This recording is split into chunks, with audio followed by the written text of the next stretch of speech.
சிவானி, என்னம்மா போனையே நாலு புறா பாத்துக்கிட்டு இருக்க? கண்ணு கட்டு போயிட போகுது பாப்பா. அப்பா இந்த லாஸ்ட் ஒன். இத பாரு. அண்ணே வண்டியை நிறுத்துனே. என்னாச்சு? அட வண்டியை நிறுத்துனே.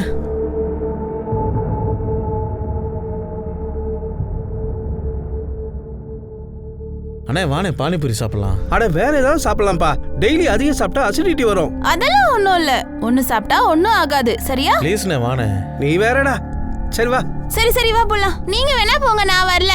தோனி வாமா, நீங்க சாப்பிடுங்கம்மா. தோனியா அப்புறம் ஃபீல் பண்ணக்கூடாது. பக்கா. அப்ப சரி, நான் உனக்காக சாட் வாங்கிட்டு வரேன். அது சாப்பிடுறியா? ஓகே. சரி.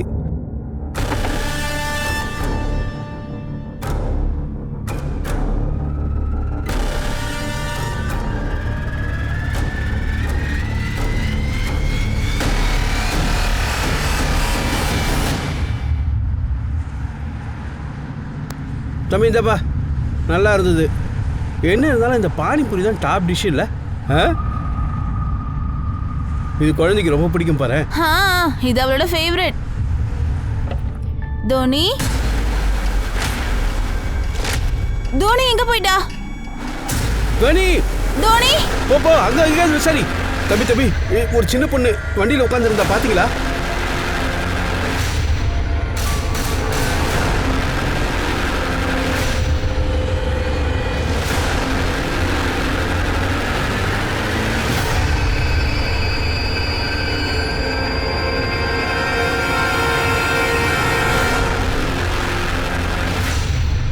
வணக்கம் நண்பர்களே, நான் தான் அனுப் சோனி, உங்களுடைய கிரைம் பேட்ரோலுக்கான பிளாக் ஹெட்லைன்ஸோட ஹோஸ்ட். நான் உங்க எல்லாரையும் வரவேற்கிறேன்.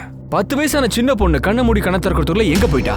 அவங்க அப்பா, அம்மா, சித்தப்பா எல்லாரும் அவளை தேடி கண்டுபிடிக்க ரொம்ப முயற்சி எடுத்தாங்க. ஆனா எங்க தேடியும் குழந்தை கிடைக்கல. வேற வழி இல்லாம அது ஒரு மிஸ்ஸிங் கம்ப்ளைண்ட் ஆயிடுச்சு. லோக்கல் போலீஸ் ஸ்டேஷன்ல ரெஜிஸ்டர் பண்ணப்பட்டுச்சு. தேடுதல் வேட்டையில போலீஸும் தீவிரமா இறங்குனாங்க. ஆனா இப்பெல்லாம் சின்ன குழந்தைங்க எத்தனை இடத்துல எத்தனை பேர் காணா போறாங்கன்னு உங்களுக்கே தெரியும். இந்த சின்ன பசங்கலாம் எங்கதான் காணாம போறாங்கன்னு யாருக்கும் தெரியல.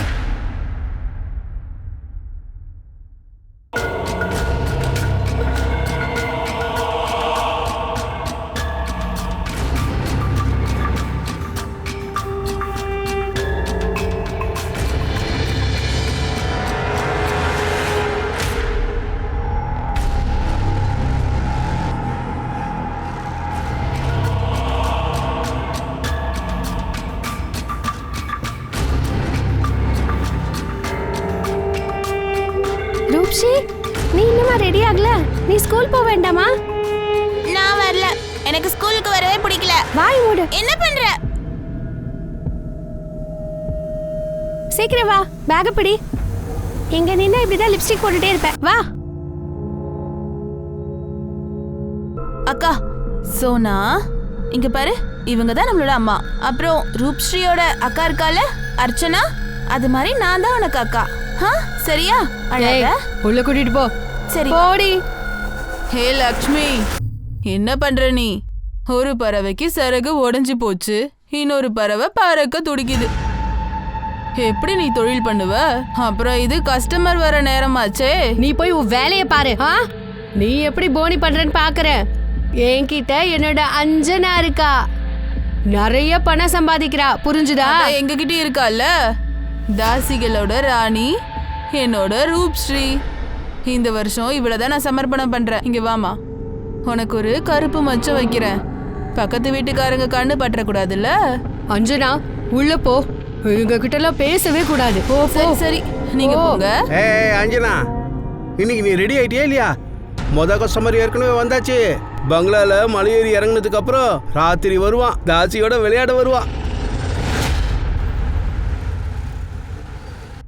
சரி, இன்னையோட 10 நாள் ஆச்சு. என் பொண்ணை பத்தி ஏதாவது தெரிஞ்சுதா? உங்க பொண்ணை தேடி கண்டுபிடிக்க முயற்சி பண்ணிக்கிட்டு தான் இருக்கோம். போட்டோவையும் சர்க்குலேட் பண்ணிட்டோம்.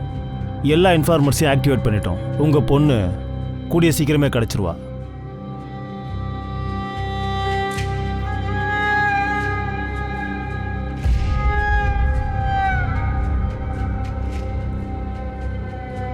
அவ இப்போ எங்க எப்படி இருக்காளோ நினைச்சாலே கவலையா இருக்கு.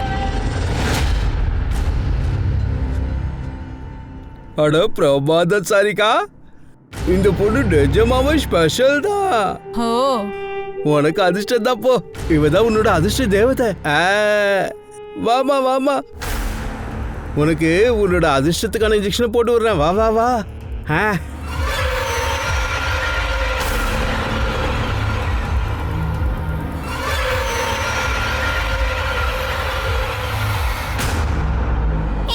ஏய் என்ன இல்ல இல்லன்னு கத்துற. அந்த ரூப்ஸ்ரீ அந்த இன்ஜெக்ஷனை எடுத்துக்கிட்டு பொம்பளை ஆயிட்டா. ஆனா இவ என்னடானா இவ உடம்பு கொஞ்சம் கூட மாறவே இல்ல. இருடி. ஏய் உன்ன ஏய் வெளிய வாடி. வெளிய வா, வெளிய வான்னு சொல்றல. என்ன கோவப்படுத்தாத, முதல்ல வெளிய வா. அட என்னம்மா நீ காலையில தானே அவளுக்கு இன்ஜெக்ஷன் போட்ட. இப்படி சும்மா சும்மா போட்டுட்டே இருந்தனா அப்புறம் அவ செத்துருவா. ஏச்சி வாயை மூடு. செத்தா சாகட்டும்.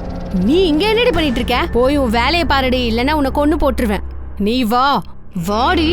சித்தி, அப்படிலாம் கட்டாயப்படுத்தாதீங்க. அவளுக்கு தொழில கத்து கொடுங்க. ஹர்ஷு, ஏய் செல்லம், நீ எங்க போயிட்ட? நான் இங்க தான் இருந்தேன்ப்பா. ஏய் தள்ளி போடி. ஏங்க வா. என்னடா ஓசிக்கெல்லாம் இங்க எவ்வளவு அனுபவிக்க முடியாது, புரியுதா? கஸ்டமரை கொண்டு வந்திருக்கேன் சித்தி. அட முதல்லயே சொல்ல வேண்டியதானே. உள்ள வாங்கண்ணே. இவரை உள்ள கூட்டிட்டு போ. போங்க சார். வாங்க சார். வாடியே ராஜகுமாரி, வா வா வா. அட சார், எல்லாரும் இங்க பாருங்க பாருங்க, இங்க பாருங்க, இங்க பாருங்க. எங்களோட ராஜகுமாரி ரெடி ஆயிட்டா பாருங்க. இங்க பாருங்க, சும்மா சக்கா சக்குன்னு ரெடி ஆயிட்டால. தாசி சுகம் கொடுக்க தயாராயிட்டா.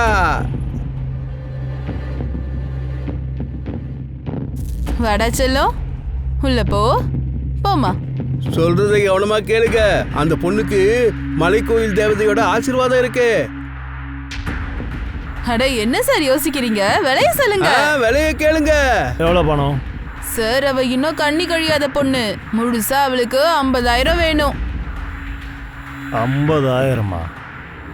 அட 50,000 ஒரு பெரிய மேட்டரா? மால் எப்படி இருக்கு பாத்தீங்கல்ல? பின்ன என்ன? யாரு அடுத்து யாரு கேட்க போறா? இங்க பாருப்பா, நாங்க டிராவலர்ஸ், சேட்டுச்சி கிடையாது. கொஞ்சம் பார்த்து சொல்லு. அதுக்கு நான் இன்னும் கொஞ்ச நேரம் வெயிட் பண்ணிக்கிறேன். இவனாவது கொடுத்து வச்சவன் வருவான். அவன் தான் என் ராஜகுமாரிய முதல்ல பாப்பான். அந்த அளவுல நம்ம கிட்ட பணம் இல்லமா. ஆனா இல்லனா எடுத்து காலி பண்ணிட்டு போயிட்டேரு. நான் அவளை ஃப்ரீயாலாம் கொடுக்கறதா இல்ல. சரி, அவளை விட்டு தள்ளு. உள்ள ஒருத்தி உட்காந்துருக்கால, அவளுக்கு என்ன ரேட்டு?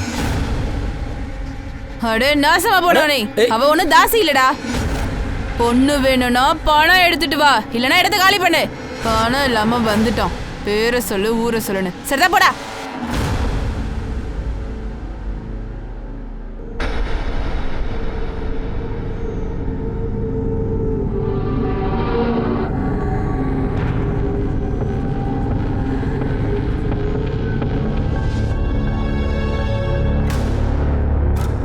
இங்க என்ன நடக்குதுன்னே தெரியாம இத பார்த்து எல்லாருமே ரொம்ப அதிர்ச்சியா இருப்பீங்கல்ல. ஆனா இந்த ஊரே ஒரு டூரிஸ்ட் பிளேஸ். இந்த மாதிரி தான் இங்க ரொம்ப வருஷமா நடந்துகிட்டு இருக்கு. சுத்தி பார்க்க ஜனங்க நிறைய பேர் வருவாங்க. ஈவினிங் பொழுது சாஞ்ச உடனே பாலியல் தொழில் அமோகமா நடக்கும். இந்த மாதிரி பொண்ணுங்களுக்கு பேர் என்னன்னு உங்களுக்கே தெரியும் இல்ல. சுகத்துக்காக பணத்தை இங்க அள்ளி கொட்டுவாங்க. பழங்காலத்துல இப்படிப்பட்ட தாசிகளை மரியாதையா பார்த்து தட்சணை கொடுக்கிற காலெல்லாம் போயிடுச்சு. காலம் மாற மாற மக்களுடைய வாழ்க்கை முறைகளும் மாறிடுச்சு. இந்த சமுதாயம் தன்னுடைய தேவைகளை பூர்த்தி பண்ணிக்கிறதுக்காக தாசி என்கிற பெயர்ல உடல் வியாபாரம், பாலியல் தொழில கொடிகட்டி பறக்குறாங்க. ஆனா இங்க இந்த பெயர்ல இந்த குற்றங்கள் மட்டும்தான் நடக்குதா, இல்ல இந்த குற்ற செயல்களுக்கு பின்னாடி வேற ஏதாவது பின்னணி இருக்கா?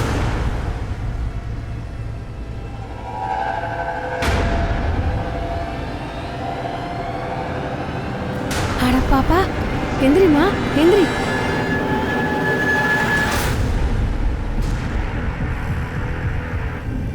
யாரு என்னன்னே தெரியல. காலையில இருந்து இங்கதான் படுத்திருக்கா. காலையில இருந்தே கிடக்கு. ஆமா, நான் காலையில கிளீன் பண்ண வரும்போது தான் தெரிஞ்சது.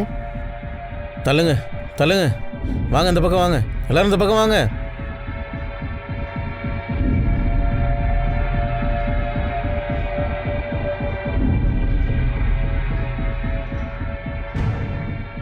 யாருப்பா முதல்ல இந்த குழந்தைய பார்த்தது? சார், நான் தான் பார்த்தேன். இந்த பொண்ணு இந்த இடத்த சேர்ந்தவ இல்லை. நான் எல்லார்கிட்டயுமே கேட்டேன், யாருக்குமே இந்த பொண்ணு அடையாளம் தெரியல. சார், குழந்தையோட முகத்தை வச்சு பார்க்கும்போது பெரிய வீட்டு பொண்ணு மாதிரி தெரியுது.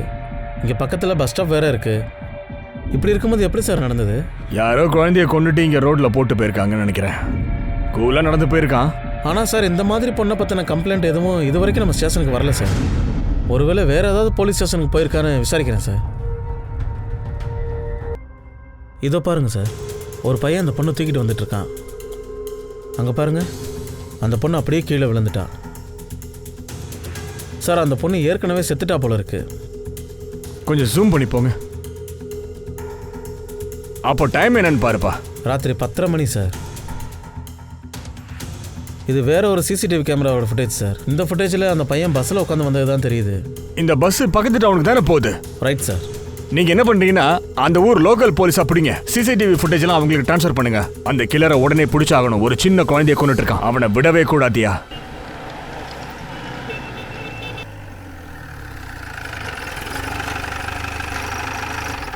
அந்த வீட்ல இருந்து அந்த பொண்ணை பத்தி விஷயங்கள் தெரிஞ்சுதா? எதுவும் தெரியல சார். அக்கம் பக்கம் ஏரியாவில் குழந்தைய பற்றி விசாரிச்சுட்டு தான் சார் இருக்கோம். ஆனால் யாருக்குமே அந்த பொண்ணை தெரியல சார். சரி, நீங்க ஒரு வேலை பண்ணுங்க. அந்த குழந்தையோட போட்டோகிராஃபை பக்கத்து ஸ்டேஷனுக்குலாம் ஃபுல்லாக சர்க்குலேட் பண்ணிடுங்க. Yes sir. ஆனால் அந்த குழந்தையோட மேட்ச் ஆகிற மாதிரி எந்த ஒரு மிஸ்ஸிங் கம்ப்ளைண்ட்டும் வரல சார். அப்படின்னா அந்த குழந்தை அக்கம் பக்கத்து ஏரியாவை சேர்ந்த பொண்ணாக தான் இருக்கணும். நீங்கள் ஒரு வேலை பண்ணுங்க, மகாராஷ்டிரா போலீஸோட வெப்சைட்டை பாருங்க. என்ன மிஸ்ஸிங் செக்ஷனில் ப்ரொஃபைலை ஃபுல்லாக அப்லோட் பண்ணுங்க. சார் இது அந்த குழந்தையோட போஸ்ட்மார்ட்டம் ரிப்போர்ட். 10 வயசு பொண்ணு ரேப் பண்ணிருக்காங்களா? சார் நான் போஸ்ட்மார்ட்டம் பண்ண டாக்டர் கூட தான் இருந்தேன். அவர் என்ன சொன்னாருன்னா ஒரு தடவை இல்ல பல தடவை ரேப் பண்ணிருக்காங்க. அப்புறம் இன்டர்வியூனும் நடந்திருக்கு. என்னம்மா இது? அது மட்டும் இல்லாம மரணத்துக்கு காரணம் ரேப்போட trauma, blood loss, injection overdose வேற போட்டிருக்காங்க. சார் இதில் இன்னொரு விஷயத்தையும் மென்ஷன் பண்ணியிருக்காங்க. அந்த குழந்தையோட மரணம் 9லேருந்து 12க்குள்ளே நடந்திருக்கு. ஆனால் குழந்தையோட பாடி நமக்கு அடுத்த நாள் தான் கிடச்சிருக்கு. அதோட அந்த பையன் அந்த குழந்தையோட பாடியை கடைக்கு பின்னாடி வந்து போட்டான்ல. ஆனா மிருகங்களுக்கு போடுற அந்த ஹார்மோன் இன்ஜெக்ஷனை இந்த குழந்தைக்கு யாரு எதுக்காக போட்டிருக்காங்க? சார் எனக்கு என்னமோ இந்த பிரச்சனை தாசி காலனியோட சம்மந்தப்பட்டதாக இருக்கும்னு நினைக்கிறேன். பாலியல் தொழில் பண்றவங்க இருக்கிற இடமா சார்? அவங்க தான் இந்த வயசுக்கு வராத பொண்ணுங்களுக்கெல்லாம் ஹார்மோன் இன்ஜெக்ஷன் கொடுத்து பாலியல் தொழிலை இறக்கி விட்டுருவாங்க சார். என்ன ஓப்பனா நடக்குதா? நமக்கு தெரியும், ஆனா ஒன்றும் பண்ண முடியல சார். போலீஸ் பல தடவை ஆக்ஷன் எடுக்க ட்ரை பண்ணாங்க சார். நம்மளும் பல தடவை ட்ரை பண்ணியிருக்கோம் சார். ஆனால் ஒவ்வொரு தடவையும் மேலே இடத்துலேருந்து ப்ரெஷர் வந்துடுது. இது பெரிய ஆளுங்களோட விஷயம் சார். கடைசியில் என்ன ஆச்சு? இப்போ நாம தான் கண் கூட பாக்குறோமே, 10 வயசு சின்ன பொண்ணு ரேப் பண்ணிருக்காங்க, கொன்னு போட்டுருக்கானுங்க. அதுவும் நம்ம ஜூரிஸ்டிக்ஷன்ல. இதுக்கு யாரு பொறுப்பு? நம்ம தானே. அந்த காலனிக்கான சர்ச் வாரண்ட் உடனே ரெடி பண்ணுங்க. யார் வீட்ல இருந்து அந்த சிரஞ்சு கிடைச்சதோ கண்டிப்பா அவன் தான் கொலைகாரனா இருப்பான்.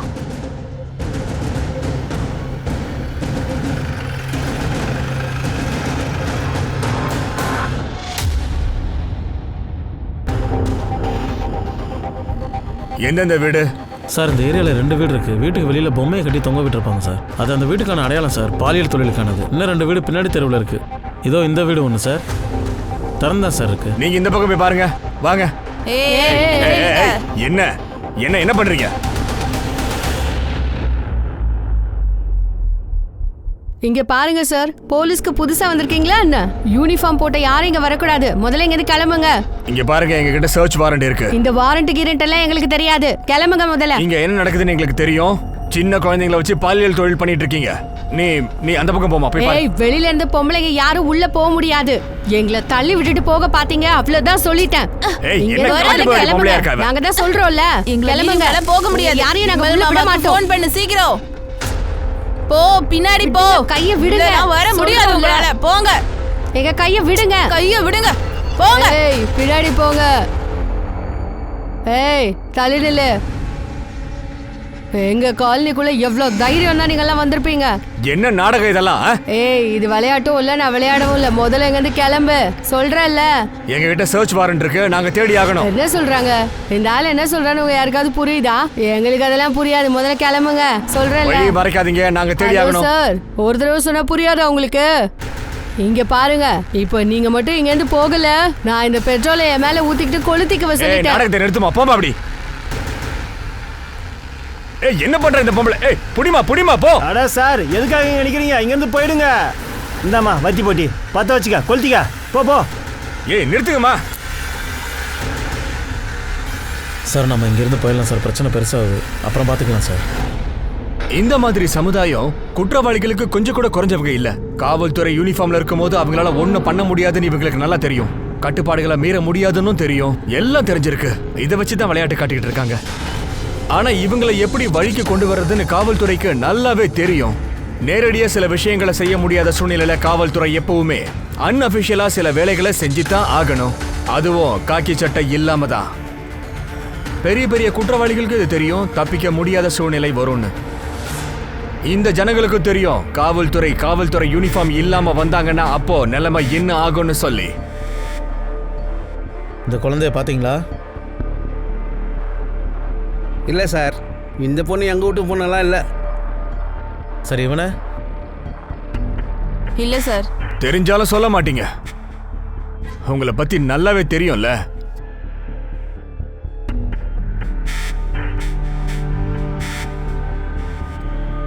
இந்த 3 குழந்தைகளுக்கும் நீங்க இன்ஜெக்ஷன் போடுறீங்கல்ல? அட என்ன சார் நீங்க ஏன் இப்படிலாம் பேசுறீங்க? அவ எங்க வீட்டு பொண்ணு, அவளுக்கு போய் போடுவோமா? அந்த குழந்தை உன் பொண்ணாமா? அட ஆமா சார், என் பொண்ணு தான். உங்க யாருக்குமே அந்த மூஞ்சி ஒத்து போலையே. அட என்ன சார் நீங்க, இவங்க அப்பா எங்கெல்லாம் போய் ஊர் சுத்துறாருன்னு யாருக்கு தெரியும் சொல்லுங்க. ஓ, நீங்க செய்யற வேலைக்கெல்லாம் எண்டு கார்டு போடுற இருங்க. இந்த தொழில் நிறுத்திட்டு மரியாதையா போயிடுங்க. வாங்கப்பா போலாம். இன்ஃபார்மர்ஸ் எல்லாருக்கும் சொல்லி ஃபுல் டீட்டெயில்ஸ் எடுங்க. அந்த பொண்ணு, இந்த ஆளு, இவங்களுக்குலாம் இந்த குடும்பத்துக்குள்ள என்ன சம்பந்தம் பாருங்க. போலீஸுக்கு இந்த பெண் குழந்தைகள் அடையாளம் ரொம்ப ரொம்ப முக்கியம்.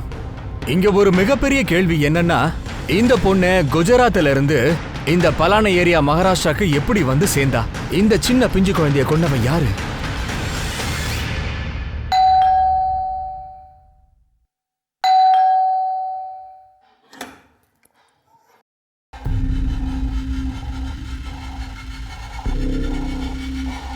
இப்போ என்ன?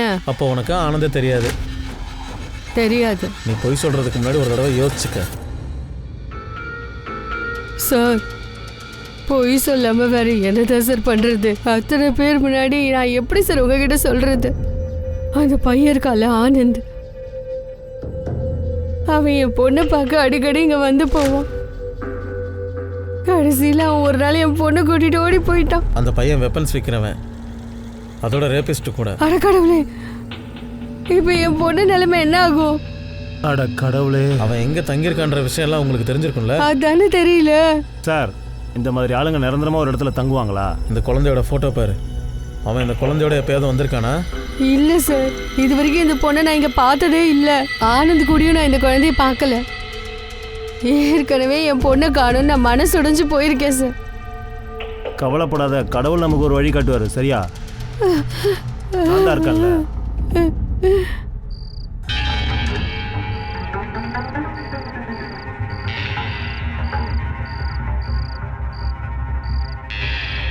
சரி வா, இன்னைக்கு இவ்வளோதான். நாளைக்கு இன்னும் பணம் எடுத்துட்டு வா, நான் காட்டுறேன். இன்னும் கொஞ்ச நேரம் காட்டு. எல்லாத்தையும் பார்க்க போறியா? நாளைக்கு தான் பார்ப்ப. நாளைக்கு காட்டுறேன் போ.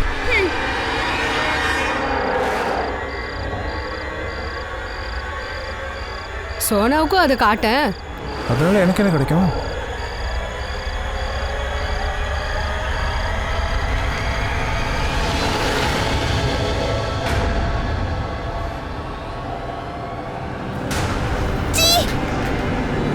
நீ என்ன காரியம் பண்ண?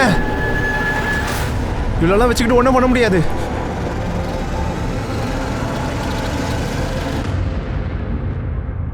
சொல்லு மாத்திரே. ஓகே, நான் கான்ஸ்டபிள் அனுப்புகிறேன், நீ ஹேண்ட் ஓவர் பண்ணிவிடு. ஓகே, நான் செக் பண்ணிக்கிறேன்.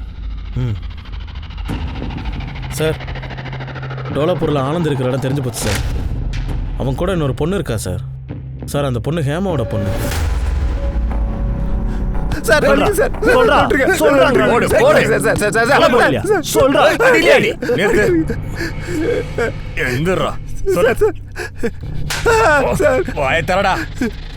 நான் உண்மையை தான் சொல்றேன். நான் அந்த பொண்ணை அந்த இடத்துல கொண்டு போய் விடும்போது அவ உயிரோடு தான் இருந்தா சார். என்னாச்சு நான் சொல்லட்டா? அந்த பிஞ்சு குழந்தைக்கு இன்ஜெக்ஷன் போட்டிருக்க, அப்புறம் ரேப் பண்ணிருக்க, அதனால அவ இறந்துட்டா. பயந்து போய் கடைக்கு பின்னாடி தூக்கி போட்டு ஓடிட்டல. சொல்றேன். இல்ல சார், நான் இது வரைக்கும் எந்த தப்புமே பண்ணல. அந்த பொண்ணுக்கு நான் இன்ஜெக்ஷனே போடல சார். சார், அந்த இன்ஜெக்ஷனை ஏமாவும் யுவராஜ் தான் போடுவாங்க. பசங்க அவங்க கஸ்டடியில தான் சார் இருப்பாங்க. அப்ப எதுக்காக அவளை கூட்டிட்டு வந்த? தூக்கிட்டு வரல சார், தீபாவளி தான் என்கிட்ட கூட்டிட்டு வந்தா சார். ஆக்சுவலி நான் அவளை யுவராஜ் ஹேமா கிட்ட இருந்து காப்பாத்த நினைச்சேன்.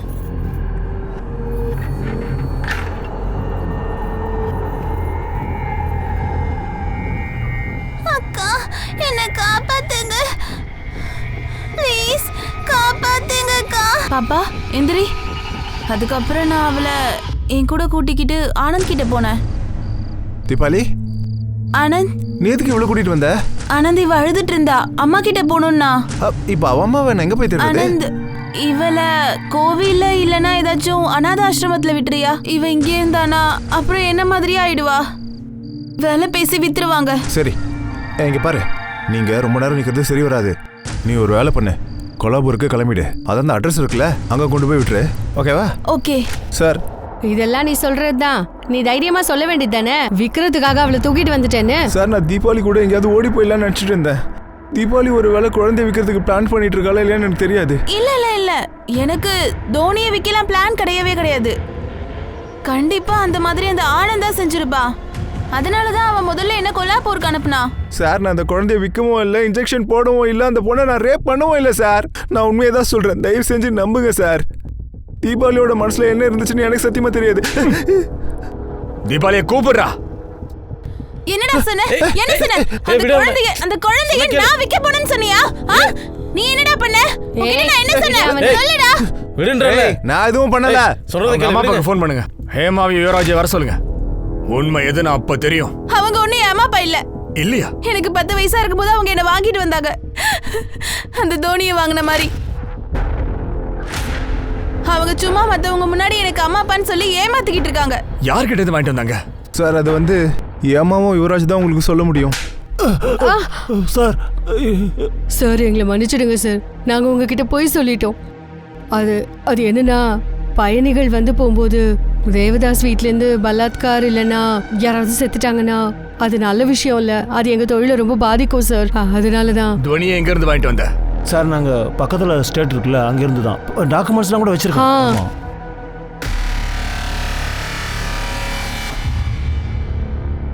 இங்கே பாரு பாப்பா, அழக்கூடாது, பயப்படக்கூடாது, நான் தான் இருக்கல, எதுக்கு கவலைப்படுற? அந்த சின்ன குழந்தைய தொழில் இழுத்து விடுறதுக்கு இன்ஜெக்ஷன்லாம் போட்டு வச்சல நீ? இல்ல சார், அப்படின்னு யார் சொன்னா? என்ன எவிடன்ஸ் இருக்கு நாங்க இன்ஜெக்ஷன் போட்டோன்றதுக்கு? நான் ஒன்றும் பொய் சொல்லல சார். நீங்க வேணா இந்த ஏமாவை கேட்டு பாருங்க சார். ஆமா சார், இவர் அந்த குட்டி பொண்ணை வீட்டுக்கு கூட்டிட்டு வந்தாருல்ல, அப்ப நான் ரொம்ப சந்தோஷப்பட்டேன். அட ஹேமா, அட கொஞ்சம் சீக்கிரம் வாமா, சீக்கிரம் வெளியில வா வா வா வா வா. இங்க பாரு, தேவி வந்திருக்கா. தேவி அடங்கொப்புறானு, இந்த பொண்ணு எவ்வளவு அழகா இருக்கா. எனக்கு எங்க அம்மா அப்பா கிட்ட போகணும். போலாமா, போலாம். ஆனா முதல்ல நான் உனக்கு கொஞ்சம் சேவை செய்ய டைம் கூட.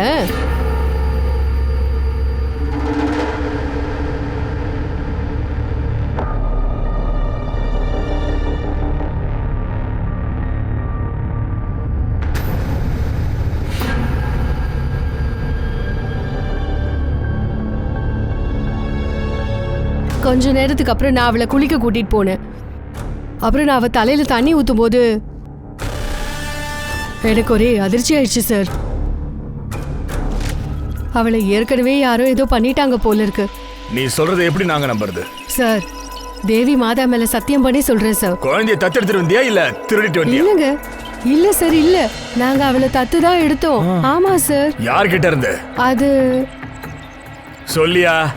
இல்ல பொண்ணை கடத்திருக்கீங்க, 2 பேரும் தூக்கி உள்ள வச்சு முட்டி உடைச்சிருவேன் சொல்றாங்க. அது சார், அது நான் வந்து சொல்லிடுறேன் சார், நிச்சயமா எல்லாத்தையும் சொல்லிடுறேன் சார்.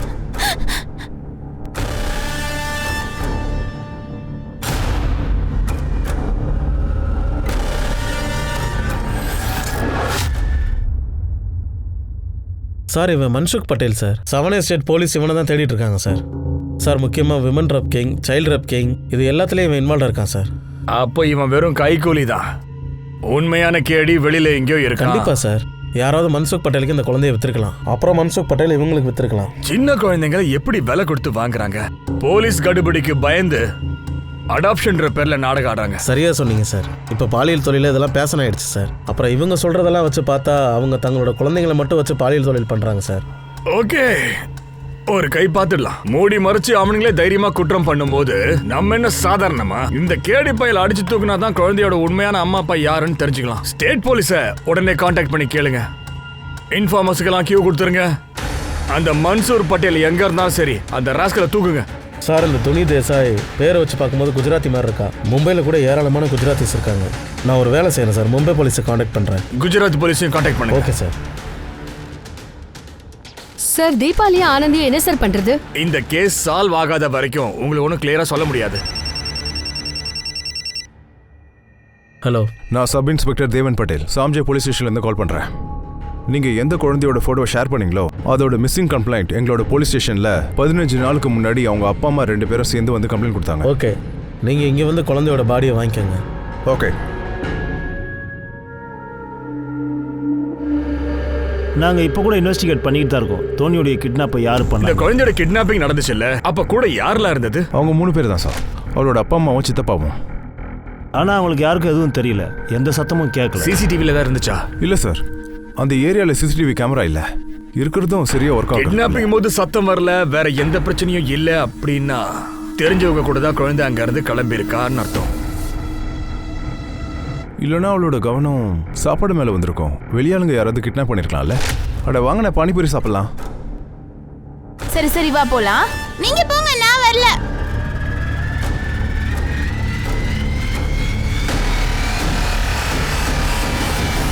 தோனி தோனி எங்க போயிட்டா? யார் தோனியை கிட்னாப் பண்ணாங்களோ அவங்களுக்கு கண்டிப்பாக தெரிஞ்சிருக்கும். தோனி மன்சுக் பட்டேல்கிட்ட எப்படி போனான்னு. நாங்கள் லோக்கல் கிட்னாப்பர்ஸை ரவுண்ட் அப் பண்ணிட்டோம், ஆனால் அங்கேருந்து எந்த லீடும் கிடைக்கல. தோனி மன்சூர் பட்டேல்கிட்ட போய் சேர்ந்துட்டாங்கிற தகவல் மட்டும் கிடைச்சிது. ஆனால் மன்சூர் பட்டேல் எஸ்கேப் ஆயிட்டான். அந்த குழந்தை ஃபேமிலியில வேற யாரெல்லாம் இருக்காங்க சார்? அவங்க ஃபேமிலி கொஞ்சம் பெரிய ஃபேமிலி சார். இந்த ஃபேமிலி மெம்பர்ஸ் ரிலேட்டிவ் எல்லாரையும் ஃபாலோ பண்ணுங்க. இந்த வேலையை நிச்சயமா உள்ள இருக்கிற எவனோ ஒருத்தன் தான் பண்ணி. இன்னொரு முக்கியமான விஷயம் இருக்குது சார். இந்த பராக் தேசியா சோனலுடைய செகண்ட் ஹஸ்பண்ட், தோனிக்கு ஸ்டெப் ஃபாதர். என்ன குழந்தையோட அப்பா நல்ல அப்பா மாதிரி ஒருவேளை ஆக்ட் பண்ணிருக்காரோ? அவரே பொண்ணை வித்துட்டாரா? பொண்ணுடைய டெட் பாடி இறுதியா கிடைச்சது. ஆனா கொலை பண்ணது யாருன்னு கடைசி வரைக்கும் டிபார்ட்மெண்டால கண்டுபிடிக்கவே முடியலங்கிறது உண்மை. மன்சூர் பட்டேல் கிட்ட அவ எப்படி போய் சேர்ந்தா? மகாராஷ்டிரா போலீஸ் ரொம்ப தீவிரமா இவனை தேடிக்கிட்டு இருந்தாங்க. மன்சூர் பட்டேல் சின்ன பிள்ளைங்களை இந்த மாதிரி பண்ணதுக்கான தண்டனை அவனுக்கு கண்டிப்பா ஒரு நாள் கிடைக்கும். காவல்துறைக்கு அதிர்ச்சி மேல அதிர்ச்சி வந்துகிட்டு இருக்கு. இது பிளாக் ஹெட்லைன்ஸ் ஆயிடுச்சு.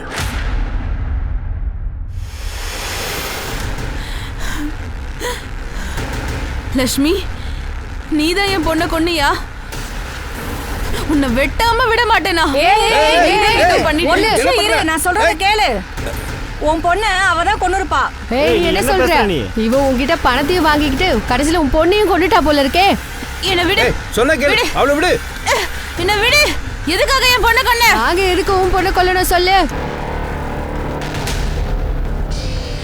சார், இந்த குழந்தையோட கண்டிஷனை பார்த்தா யாரோ தலையில் அடித்து கொலை பண்ணியிருக்காங்கன்னு நினைக்கிறேன்.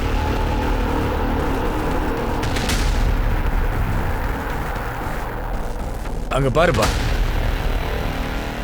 ரத்தமா இருக்குல்ல, நிறைய இருக்கே. என்ன இதெல்லாம்? கல்ல காணுமே. ரொம்ப கொடுமையா அடிச்சு கொண்டு இருக்கானுங்க. கொன்னுட்டு கல்லை தூக்கி எங்கேயோ போட்டுட்டான். கல்லை காணும் இப்போ. சார், ஒருவேளை அந்த கல்லை எங்கேயோ தான் போட்டிருக்கணும் சார். நம்ம தேடி பார்க்கலாம் சார். பாடியை பத்தின கிரைம் ரிப்போர்ட் ரெடி பண்ணுங்க. போஸ்ட்மார்ட்டம் அனுப்பிச்சிருங்க. எல்லாரையும் தனித்தனியா கூப்பிட்டு விசாரிக்கணும். என்ன? Okay sir. சார், அந்த லட்சுமியும் ஹேமாவும் என் பொண்ணை விலைக்கு வாங்க வந்தாங்க. ஆனா நான் அவளை விற்க விரும்பல சார். கண்டிப்பா விற்க விரும்பல. அவங்களுக்கு என் பொண்ணு மேல பொறாம எனக்கே தெரியாம அவளை கொன்னுட்டாங்க. சார், நாங்க எதுக்கு சார் ரூபஸ்ரீயை கொல்லணும்? நான் தான் அவளுக்கு 1.5 லட்சம் ரூபாய் கொடுத்தேன் ரூபஸ்ரீயை வாங்கிட்டு வர்றதுக்கு. ஷாரிகா தான் அவளை கொன்னு இருக்கணும் சார். இப்ப ஏதோ நாடகம் ஆடிட்டு இருக்கா. ஏங்க சொல்லுங்க. என்ன தேவையில்லாம எங்க மேல பழிய போட பாக்குறா சார்? நான் உண்மையை தாங்க சொல்றேன். கண்டிப்பா ஹேமா தான் கொண்டிருக்கா. அவ கொடுத்த 1.5 லட்சம் ரூபாய் திருப்பி கேட்டிருப்பா. எங்கேருந்தோ பொண்ணை கொண்டு வந்துட்டா. மொத்தமா டென்ஷன் தீர்ந்து போச்சுல்ல. இதுல எல்லாருமே தான் ஏன் குற்றவாளிங்க. ஆனா அவங்களுக்கே அது தெரியல. முதல் விஷயம் என்னன்னா, இந்த குழந்தைய யாரு கொன்னாங்க, எதுக்காக கொன்னாங்க? துவனியோட மர்டருக்கும் இந்த மர்டருக்கும் ஏதாவது கனெக்ஷன் இருக்கான்னு பாருங்க. சார், நான் எல்லா ஸ்டேட் போலீஸோடையும் கான்டாக்டில் இருக்கேன். ஆனால் இன்னும் அந்த மன்சுக் பற்றி எந்த தகவலும் இல்லை சார். ஒரு தடவை மன்சுக் பட்டேல் இருக்கிற இடம் தெரிஞ்சிருச்சுன்னா தோனியோட கிட்னாப்பிங் மர்டர் அப்புறம் இந்த கேசஸ் எல்லாம் ஈஸியாக சால்வ் ஆகிடும் சார். அந்த லேடிக்கு இன்னொரு பொண்ணு இருக்கால்ல? ஆமாம் சார், அவள் பேர் அர்ச்சனா சார். ஓ அப்படியா? அந்த பொண்ணு இந்த பொண்ணை விட பெரியவ தானே. ஆனா அந்த பொண்ணை பத்தி எதுக்காக யாருமே பேசாம இருக்காங்க? பெரிய வியாபாரம்லாம் அங்க போயிட்டு இருக்கு. ஆனா இந்த பொண்ணை வச்சு எதுவும் பண்ணவே இல்லையே. அதான் ஏன்? யோசிக்க வேண்டிய விஷயம் தான் சார். நீங்க ஒண்ணு பண்றீங்களா? ரூபஸ்ரீயை எந்த டாக்டர் போஸ்ட்மார்ட்டம் பண்ணாரோ அவர்கிட்ட இன்னும் நோண்டி விசாரிங்க. அண்ட் இந்த ஃபேமிலிஸ் கிட்ட வேற பொண்ணுங்களை பத்தி டீடைல்ஸ் கேதர் பண்ணுங்க. அப்புறம் இந்த ரூபஸ்ரீயை பத்தி ஏதாவது விஷயம் தெரியுதான்னு பாருங்க. Right sir. பாடியை போஸ்ட்மார்ட்டம் அனுப்பிடுங்க. அப்புறம் 3 பொண்ணுங்க டீடைல்ஸும் என்னன்னு பாருங்க. Okay sir.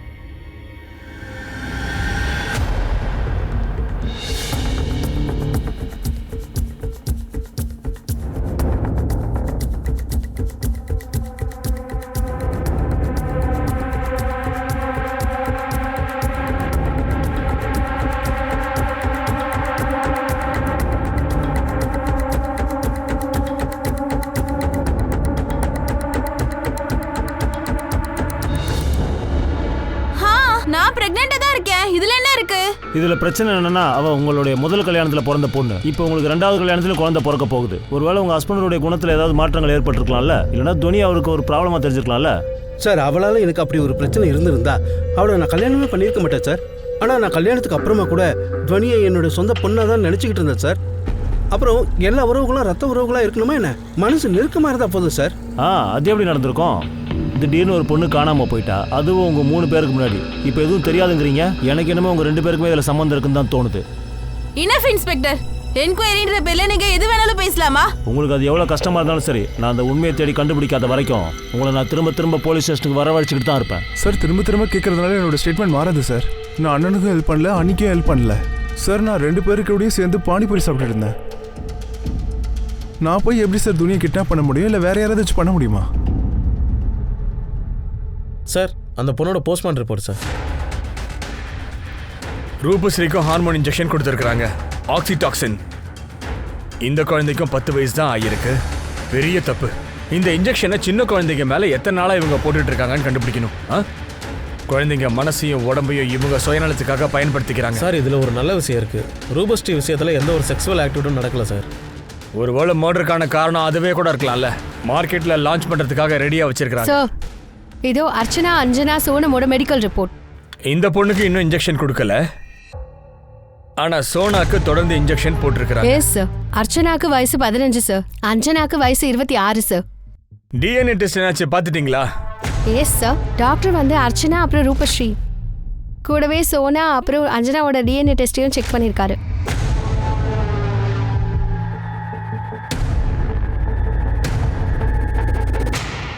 இங்க பாருங்க, மெடிக்கல் ரிப்போர்ட். உங்க இஷ்டத்துக்கு நீங்க போடக்கூடாத இன்ஜெக்ஷனை போட்டு தள்ளி இருக்கிறீங்க. துவனி, ரூபஸ்ரீ அப்புறம் சோனா, இந்த 3 பொண்ணுங்களுக்கும் நீங்க அந்த ஹார்மோன் இன்ஜெக்ஷனை போட்டிருக்கிறீங்க. 3 பேருமே வயசுக்கு வராத குழந்தைங்க. துவனிக்கும் 10 வயசு, ரூபஸ்ரீக்கும் 10 வயசு, சோனாவுக்கும் 9 வயசு. சொல்லுங்கடா, போட்டீங்கல்ல? இன்ஜெக்ஷன் போட்டீங்களா இல்லையா?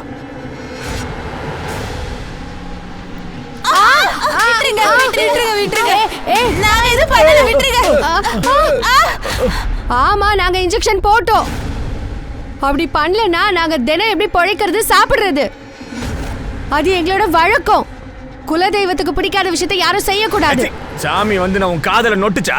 குழந்தைங்களுக்கு இன்ஜெக்ஷன் போடு, பலான தொழில எல்லா பிள்ளைகளும் யூஸ் பண்ணுன்னு. சார் நீங்க என்ன சொல்றீங்க சார்? ஏன் நான் பேசுறது புரியல? பொய் சொல்றதுனால எந்த பிரயோஜனமும் இல்ல. Medical report இருக்காங்கிட்ட. ரூபஸ்ரீ உன்னோட குழந்தை இல்ல. அப்புறம் சோனா இன்னொரு பொண்ணு, 2 பேரும் சகோதரிகள் இல்ல. அர்ச்சனா தான் உன்னுடைய ஒரே பொண்ணு. அவளை மட்டும் நீ தொழில ஈடுபடுத்தவே இல்ல. ஆமா சார்.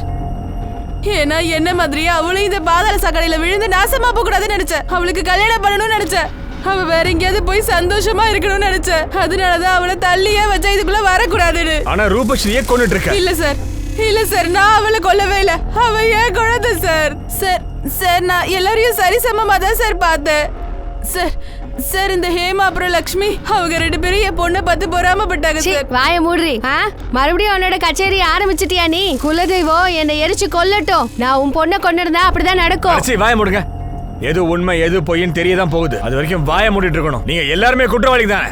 குழந்தைங்களை விலை பேசி வாங்கறது, கண்ட இன்ஜெக்ஷனை போடுறது, அதுங்களை வச்சு பாலியல் தொழில் பண்றது, எல்லாத்துக்கும் சேர்த்து ஆப்படிக்கிற இருக்கடி. பெட்ரோல் கேனை கொண்டு வந்து தரவாடி, தலையில அப்படியே கவுத்திக்கோ. இதுக்கெல்லாம் கூட்டு போயா. ஒரு வழியா காவல்துறை பாலியல் தொழில் பண்ற எல்லாரையுமே கூண்டோட கைலாசத்துக்கு அனுப்பிச்சிட்டாங்க. ஆனா காவல்துறை கிட்ட இன்னும் புரியாத புதிர்கள் இருந்துச்சு. முதல்ல அஞ்சனா, சோனா அப்புறம் ரூபஸ்ரீ, இவங்க அடையாளங்களை கண்டுபிடிக்கணும். இவங்க யாரு, எங்க இருந்து வந்தாங்க, இவங்களை குடும்பத்துக்கிட்ட கொண்டு போய் சேர்க்கறது, அண்ட் முக்கியமா ஹார்மோனல் இன்ஜெக்ஷன்ஸை டோட்டலா நிறுத்துறது. கடவுள் பேரை சொல்லி இந்த கேவலமான தொழிலை பண்றத நிப்பாட்ட வைக்கணும்.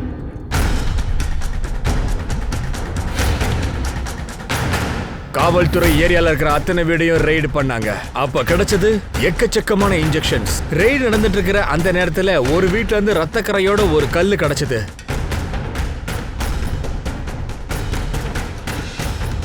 கிடைச்சிருச்சா? ஃபாரன்சிக் அனுப்புங்க. மெயினா இதுல இருக்கிற ஃபிங்கர் பிரிண்ட்ஸ் எல்லாம் வெளில எடுக்க சொல்லுங்க. சார், கல்லில் கிடைச்ச பிளட் இருக்குல்ல, அது ரூபஸ்ரீயோட மேட்ச் ஆயிடுச்சு சார். இது அதோட ரிப்போர்ட். அந்த கல்ல நமக்கு தெரிஞ்சவங்க ஃபிங்கர் பிரிண்ட்ஸ் இருக்கா? ஆமாம் சார், மென்ஷன் பண்ணியிருக்காங்க பாருங்க.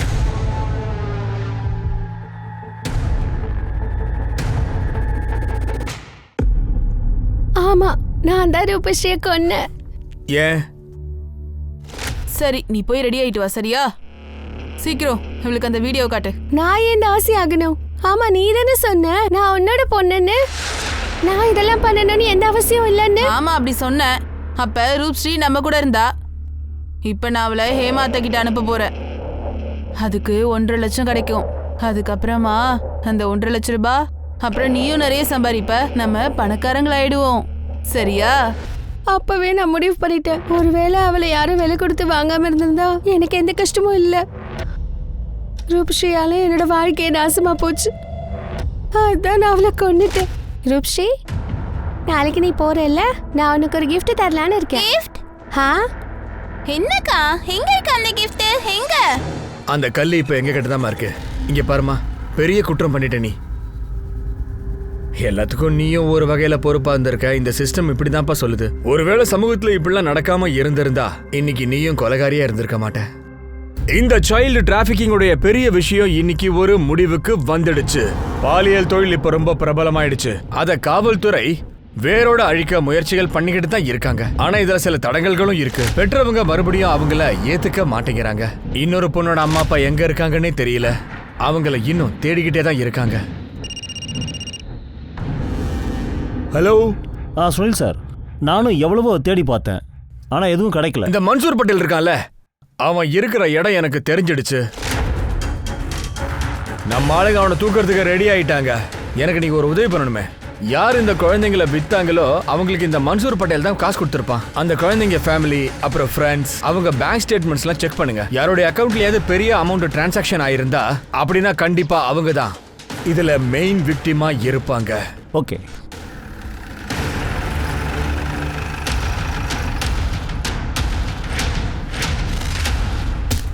சார் அடிக்காதீங்க சார். சொல்றா சார், சொல்லு சார் சொல்லுறல சொல்லு. அவனுக்கு அந்த போட்டோவை காட்டுங்க. இதை பாரு, இந்த குழந்தை உனக்கு தெரியுமா? ஆமா சார், இதுதான் அந்த பொண்ணு. இவ்வளவுதான் இந்த யுவராஜுக்கு 1 லட்சம் ரூபாய்க்கு டம்மி ஸ்டாம்ப் பேப்பர் பண்ணி வித்துட்டு தப்புதான் சார். எனக்கு அம்மா அப்பா கிட்ட போகணும். அட என்னம்மா நீ? அழக்கூடாதுமா, அழக்கூடாது. எதுக்கு கவலைப்படுற? நான் இருக்கிறேன்ல, நான் பார்த்துக்கிறேன். நான் உன்னை அப்பா அம்மா கிட்ட கொண்டு போய் விடுறேன். நீதான் அந்த பொண்ணை ரேப் பண்ணியாடா? உண்மையா சொல்லிடு. இந்த கேஸ்ல இருந்து நீ தப்பிக்கவே முடியாதுடா. தூக்கி உன்னை உள்ள வைக்கிறது உறுதி. கடைசியா நல்ல வேலை பண்ணிட்டு போயேன். எப்படியும் தூக்கு கன்ஃபார்ம்டா உனக்கு. உண்மையை சொல்ல. தெரியாம தப்பு பண்ணிட்டேன் சார். துணி ரொம்ப அழகா இருந்தா. அந்த குழந்தை எப்படா உங்ககிட்ட வந்துச்சு? சார் அது வந்து ஒருத்தங்க 50,000 ரூபாய்க்கு வித்துட்டு போயிட்டாங்க சார். யாருக்கிட்ட இருந்து வாங்கின? எனக்கு தெரியாது சார். அவங்கள யாருன்னு எனக்கு தெரியாது சார். சொல்ல மாட்டேன். சொல்ல மாட்டேன். சொல்றா. சொல்றேன். இப்ப ஞாபகம் வருதா? அந்த குழந்தையோட மாமா கௌரவ்.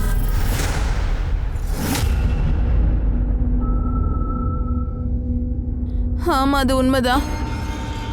நான் சொன்னதுனாலதான் அந்த கௌரவ் தோனிய மன்சுக் பட்டேல் கிட்ட வித்துட்டான். அட தோனி பாப்பா. மாமா நீங்களா? உனக்கு நான் அகமதாபாத்தை சுத்தி காட்டவா? சரி, ஒரு வேலை செய். சீக்கிரமா வந்து என் பைக்ல உட்காரு.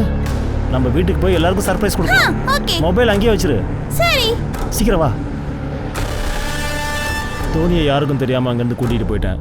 அப்புறமா அவளுக்கு மயக்க ஊசியை போட்டு விட்டுட்டேன். அதுக்கப்புறம் அவளை தூக்கிட்டு மன்சூர் கிட்ட போனேன். பொண்ணு நல்லதா இருக்கா? ஏன் ஏன்னா நான் அதை விரும்பல. ஏன்னா என்னோட மோசமான கடந்த கால வாழ்க்கை என்னோட வருங்கால குழந்தைய பாதிக்க கூடாதுன்னு நினைச்சேன். என்னோட இந்த கதை அதை நிரந்தரமா நான் முடிச்சிடணும்னு நினைச்சேன். அவ்வளவுதான், அதை நான் முடிச்சிட்டேன். இப்ப என்னாச்சு பாத்தியில? உன்னுடைய இந்த குழந்தை ஜெயில தான் பிறக்க போகுது. ஒரு குழந்தை செத்து போயிடுச்சு, ரெண்டாவது புருஷன் கூட வாழணும்னு ஆசைப்பட்டல. ஒரு தாயே தான் குழந்தைய பெத்து இருக்கா. இதை நினைக்கும் போது ரொம்ப பதட்டமா இருக்கு. ஒருத்திக்கு குற்றம் செய்யும் போது தான் கை நடுங்கல. இப்போ என்னால ஒரு விஷயம் தான் சொல்ல முடியுது. பழங்கதைகளை நம்பி அதை பாரம்பரியம்னு தொடர்ந்துட்டே வரும்போது சமூகத்துக்கு நாம பண்ற இந்த அநியாயம் மற்றும் விடுதலை, சமுதாயம், இந்த அரசாங்கம் எல்லாருக்கும் கடமை இதுல இருக்கு. நான் உங்க அனுப் சோனி இப்ப விடை பெற்றிருக்கிறேன். அடுத்த புது எபிசோட்ல மறுபடியும் சந்திக்கிறேன். சுவாரஸ்யமான இன்னொரு புது எபிசோட் உங்களுக்காக காத்திருக்கு. அப்புறம் மறந்துடாதீங்க, நமக்கும் குற்றத்துக்கும் இடையில ஒரு நூல் எழிதான் கேப் இருக்கு. சோ பாத்துருங்க, ஜாக்கிரதையா இருங்க, பாதுகாப்பாவும் இருங்க. ஜெய் ஹிந்த்.